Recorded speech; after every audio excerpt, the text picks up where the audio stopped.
রাসূলের সাথে যাচ্ছি, তুই তো জান্নাতি হয়ে যাবি, আমি তোর ছোট ভাই, আমি কি জান্নাতি হব? এটা কি তুই চাস না?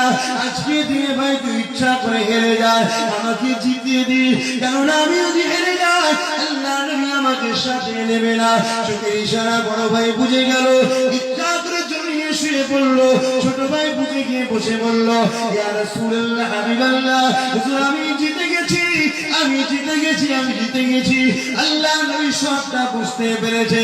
আল্লাহ নবী বাচ্চাটার আগ্রহ দেখে ওকে ফিরিয়ে দিল না। আল্লাহ নবী বললেন, চলো বাবা। তবে নবী আমার হাত তুলেছে, আল্লাহ এই দুটো বাচ্চা যেন কাফেরদের হামলাতে শহীদ না হয়ে যায়। আল্লাহ নবী দোয়া করেছিলেন, আল্লাহ বাচ্চাদের আপনি ইবাদত করবে। এই ছেলেরা, যুবকেরা, তরুণেরা